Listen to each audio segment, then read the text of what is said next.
Klarna har bekräftat att de ska noteras på New York-börsen. Men vad gör bolaget egentligen och vad är en neobank? Det ska vi prata med fintech-experten Julia Delin om nu. Lite kort att börja med, vad är din bakgrund? Jag har tidigare jobbat på Handelshögskolan med att hjälpa startups från början och investerat i dem, och idag driver jag ett fintechbolag. Och internationellt används begreppet BNPL, Buy Now Pay Later, om Klarna. Är det en korrekt beskrivning av deras ursprungliga affärsidé? Ursprungsidén var väl egentligen att hjälpa e-handlare kunna ta betalt med faktura, där de stod för risken däremellan om det var så att konsumenten inte i slutändan betalade, för att man som e-handlare inte vågade göra det på den tiden. Och hur har affärsidén utvecklats över tiden? Det här fakturaköpet, vad man skulle kalla det, det har väl utvecklats till att när Klarna även kunde ta risken så gjorde de mycket mer kring det, och idag har de gått mycket mer mot ett konsumentspår än ett företagsspår, vilket var där de hamnade från början. Istället för BNPL börjar nu begreppet neobank höras när man pratar om Klarna. Men vad är en neobank? En neobank är ju egentligen bara en bank som inte har fysiska kontor. Så en bank där med mest digital närvaro. Det finns ju många olika typer av sådana. Vissa som bara tillhandahåller en typ av produkt, men vissa som erbjuder en större portfolio av produkter. Och vilka är de stora neobankerna?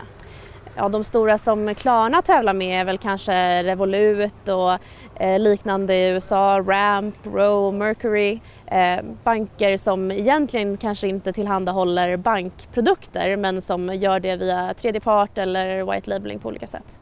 Klarna har de senaste månaderna lanserat bankkort, mobilabonnemang och inlåningskonton i USA. Är det här typiskt för en neobank? Det skulle jag väl kanske inte säga. De flesta finansbolagen eller neobankerna försöker väl skapa en produktportfölj som kanske mer ser ut som storbankerna. Att man tillhandahåller lån och kort, kredit, finansiering på olika sätt. Just det här med telefoni eller abonnemang, det är nog ganska ovanligt för ett sånt här typ av bolag. Men man måste komma ihåg att Klarna har ju gått från att fokusera på företag till att fokusera på konsumenten. Och då kan det ju finnas väldigt mycket intresse i att äga en större del av konsumentens dagliga vanor, kan man väl säga. Utan att glömma såklart att de får jättemycket data av hur de handlar och ringer. Och vad skulle kunna bli nästa steg för Klarnas neobankväg?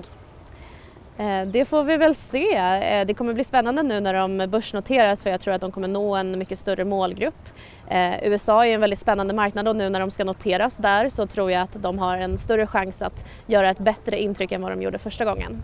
Jag tror att vi svenskar är väldigt vana vid att se Klarna som en B2B-produkt. Och även förra gången de lanserade stort i USA så var det ju mer så en möjlighet att betala i butiken eller liknande, så de partnerade ju upp med företagen för att komma åt konsumenterna. Det tror jag inte är deras strategi längre, framförallt med försäljningen av Custom och deras BNPL-produkt som de sålde till Billy i Tyskland. Så de har ju gjort sig av med allting som har med företagsverksamheten att göra, och nu fokuserar de helt på konsument. Jag tycker att abonnemangstjänsten är ett jättebra exempel på det, för att där ser man ju tydligt att de slutar vara bank bara och gör andra saker också. Och jag tror att när de lanserade Klarna Shopping så blev det väl ännu tydligare för oss att det som de faktiskt vill göra är inte bara att röra konsumenten vid varje transaktion, utan att kunden är i deras produkt och i deras app mer än bara för att genomföra sina köp. Och just det här med abonnemanget, där kommer de ju åt ännu mer data. De kan till och med rekommendera dig att skaffa det här abonnemanget eller inte, för de ser antagligen vad du betalar för ditt abonnemang. Så de har ju otroligt mycket data som man inte får glömma bort. Det är väldigt, väldigt attraktivt för investerare, men också för andra typer av bolag som de kanske samarbetar med i framtiden. Och på tal om noteringen, hur tror du att det kommer gå? Ja, det vågar jag inte säga. Jag tror att det kommer att gå bra, för de har en stor marknad framför sig fortfarande. Men vi får se. Vad är slutmålet? Att bli en one-stop shop? Eller vad? Jag tror att alla banker i slutändan går mot att bli fully licensed bank, vara en one-stop shop. Jag tycker att det var väldigt tydligt när Visa försökte köpa Plaid för några år sedan och Konkurrensverket i USA stoppade det. När du kommer upp i en viss storlek som fintechbolag, då kan du inte bli uppköpt längre för att det finns så få och då stoppar marknaden dig. Eller marknaden, regeringen stoppar. Och det är väl det som är det stora problemet för de här bolagen. Det finns inte så mycket annat att göra, så en börsnotering är ju väldigt logiskt för Klarna. Och sen så tror jag att ju mer de kan ta marknaden, alltså ju mer de kan hjälpa samma kund, desto mindre betalar de ju för en ny kund, vilket är det som är dyrt idag, och kan lägga på en intäkt som breddar mycket mer än vad andra kan.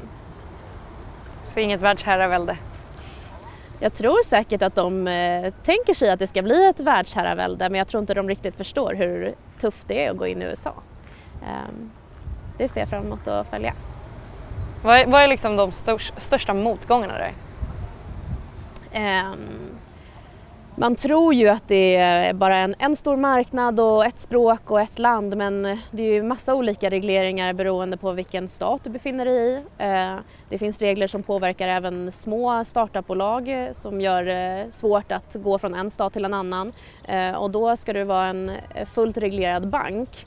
Då har du ganska mycket mer framför dig när det kommer till compliance och liknande. Så jag tror att det är en utmaning för dem som fintechbolag. Sen så tror jag också att i dagens marknad så är det väldigt dyrt att attrahera kunder och kostnaden för att attrahera en kund är mycket dyrare än vad det någonsin har varit. Framförallt i USA, för att du tjänar mer per kund i USA också.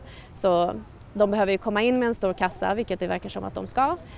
Och så behöver de ha koll på sitt. Det får inte vara några nya böter här som kommer. Det tror jag kommer göra det svårt för dem i så fall.